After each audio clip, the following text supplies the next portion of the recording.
Hi, I'm the Rick in Rick Turns, and today I want to show you how I hack together a simple little burning wire tool. Now, burning wires are about as simple a lathe tool as you can get. You've probably already got one. My guess would be you probably already made one that looks about like this. Two wooden handles that you've turned or cut out of a piece of dowel. Put a eye screw in it like this on both ends. Twist some wire into each one, and presto, you've got a nice little burning tool that works really well. So, what's there to say about that?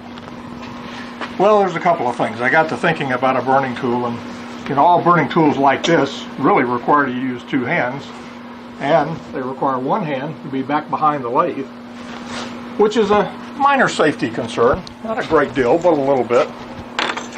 So I got to thinking about that and said, well, what can we do about that? And here's what I thought. I thought, well, let's see, how am I going to make a little bow thing out of wood, and I'll turn it and all this, and hey, way too much trouble. A hacksaw, a cheap hacksaw like this one, is the perfect burning tool setup. As you can see, I took out the blade. This is an old hacksaw I've had for years. And it sells at Home Depot today for around $5 or $6. There's not much to it. I took out the blade, and I took out the blade attachments from here and here, ran a piece of wire through there. Now that piece of wire happens to be 22 gauge, but it doesn't matter. It can be anything you want. So starting from there, I thought, well, when I use a smaller piece, maybe I could use a smaller burning wire tool, because I don't need a real long one like that. And sure enough, Home Depot had a little bitty hacksaw. This was only $4, and I removed the blade from it as well as the blade attachments and just ran my wire right through there. So we're going to use these in a few minutes. We'll see how they work, but it's dead simple. Can't really work bad, can it? But those are the fancy burning tools. Now, if you want to go back to basics, like this one, then just turn yourself a couple of handles and get yourself some wire. And come up with a burning tool just like that. That's a couple of pieces of scrap water oak that I had sitting around the shop, and that's a piece of, let's see, that's 16 gauge wire, which is fairly stiff actually. So then I turned another one like this. Now this again is my 22 gauge wire. And this is actually the size that I use most of the time. This obviously for thicker lines, this for most of the lines that I use. And then when I'm working on a small piece, or just want a very, very fine line, I made a smaller tool, and this is, let me see, I think that is 28 gauge wire. And it is, as you can tell, very thin. So thin, in fact, that it doesn't make a particularly good burning tool, because if you're not careful, it'll snap while you're burning very quickly. Consequently, I don't really use this very often. When I do, got to be really careful not to let it get too hot. This one right here with the 22 gauge, it doesn't burn up that quickly, but it will. When I had it just like this, with the eyelets on the handles, I would go through a piece of wire and it would break within maybe an hour's worth of burning. Now, burning doesn't take very long. I might spend 20 or 30 seconds on burning a line, probably not even that much. So it's not like I'm spending my entire day replacing wires on a handmade burning wire tool. But on the other hand, it's a little bit on the annoying side. So I thought when I started making these that I would see if I could get an attachment that wasn't so fragile, because these almost always break on the right up here near the eyelet. There's only one strand of wire holding them in place. So with this one, as you can see right there, I've got about 4 turns of wire going around the handle. I drilled a hole right through the handle, put a little bevel on each side, ran the wire through there, wrapped it around a few times, and tied it off right here. And I'm really hoping that that's going to give me a better better longevity for the wire before it breaks. But maybe not. Pretty much the same thing here. A hole through each handle, and then just one turn around here and wrap it off. 16 gauge wire, it's not going to break very often.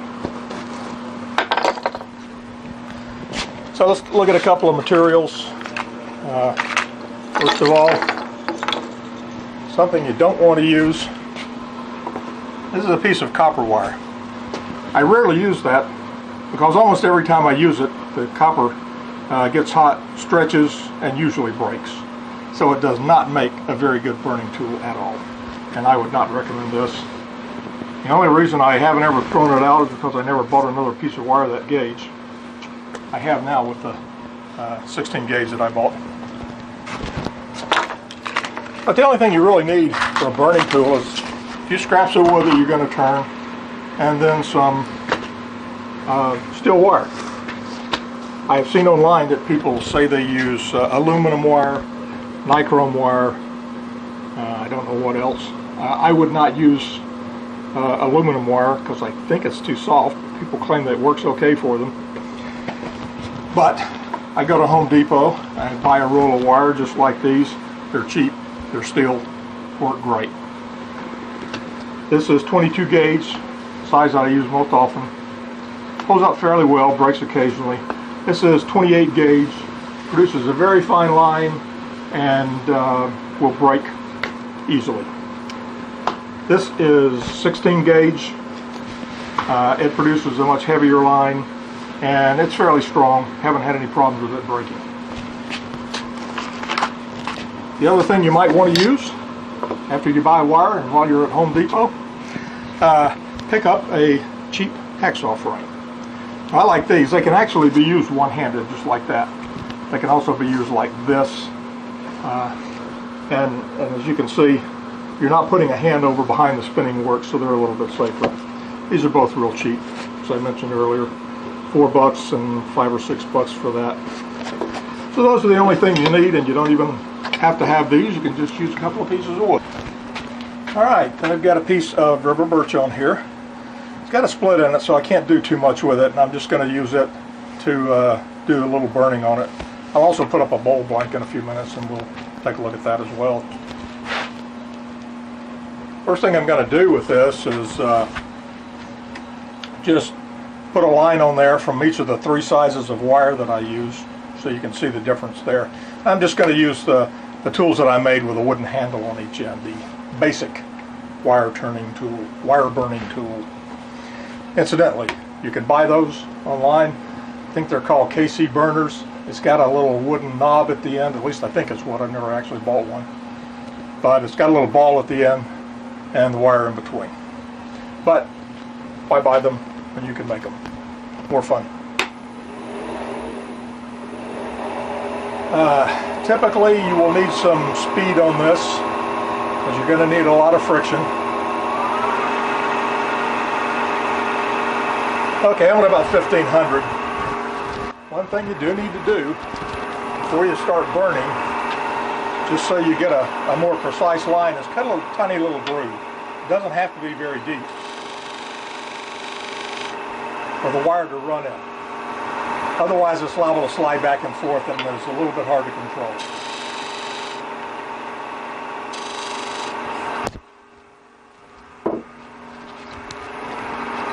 Okay, here's my 16 gauge wire.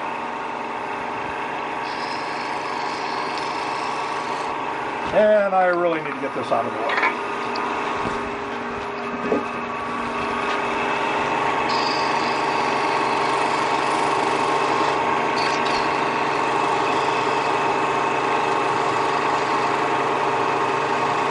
You know it's working when you see the smoke. No question about that. This is my piece of 22 gauge.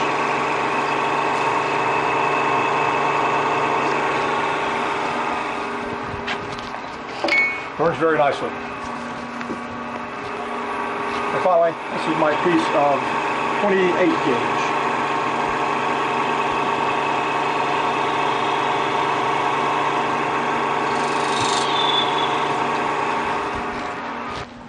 And here we are with a close-up look.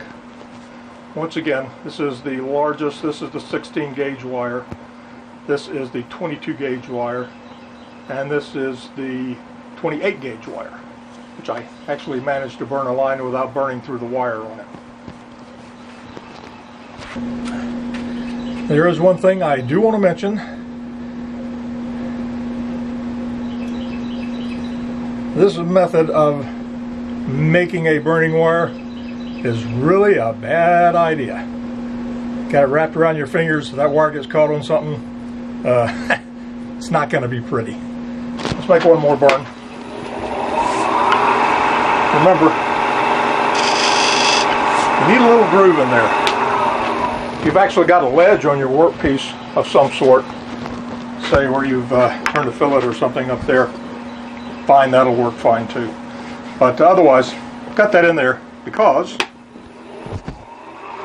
try and hold it on here and getting into one place, you can see how it's kind of sliding around as you begin to apply pressure.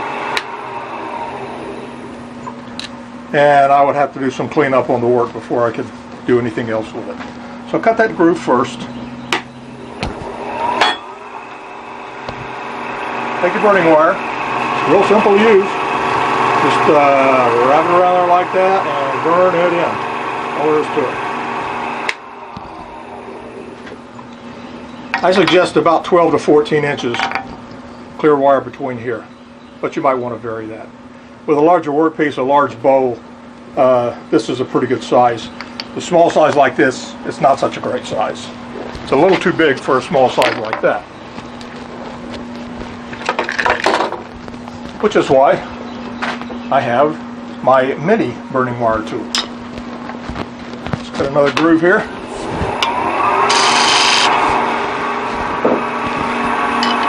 And the mini tool just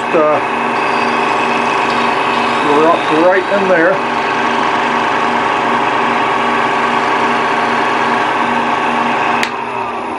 It's a little slower to get going, and the reason is, being fairly short, there's not as much wire to contact on the wood as there is when I'm using a handle, two handles and a longer piece of wire.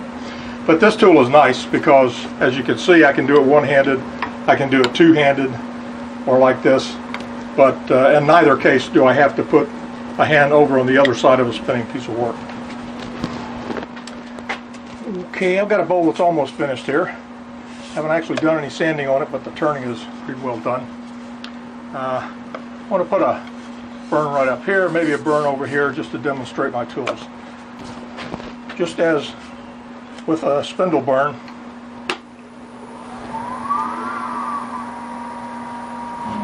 okay, that's about 1200 or so. No, 1400. You're going on a sloped surface like this. It's a little more difficult sometimes, and then you really do need the extra groove in the piece. You might even have to cut it a little deeper than you normally would.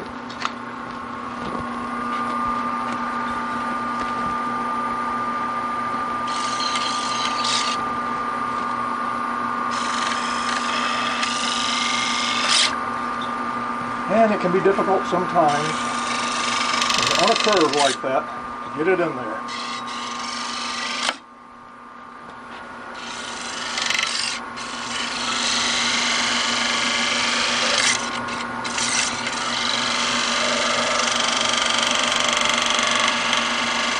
Alright, it's down in there now. See the smoke coming up.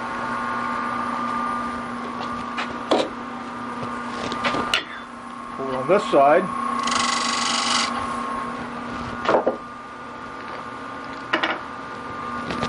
let's go to a 16 gauge handheld tool, which is even more difficult to get it to stay in the groove. Try a smaller wire.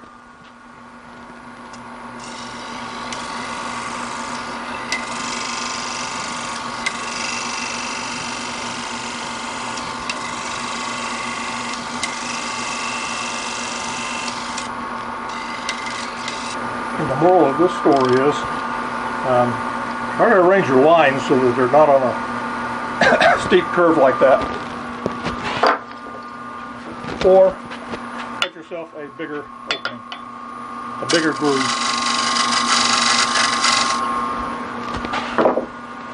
See if that'll do it.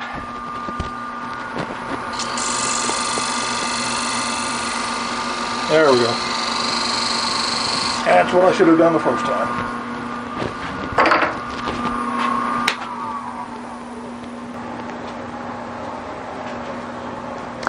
I'm going to put one more burn line in here.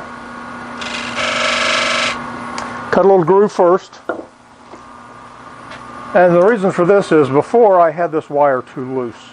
When you make one of these, you don't want to have it stretched absolutely tight, like a bow, because then you'd only have a small point of contact when you put it up against the work.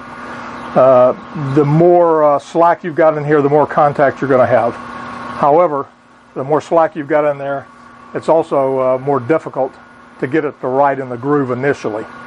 So I tightened this up a little bit, but I left slack in it. And now I'm going to ease it down into the groove that I just cut.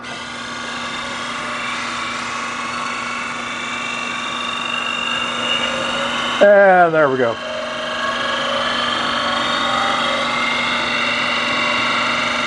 There comes the smoke. Okay. It will cut its groove a little bit deeper as it burns. All right, there we have it. Whether you use this one or whether you use one with homemade handles, they both work really well, and they can give you some very nice decorations on bowls and spindle work. See you next video.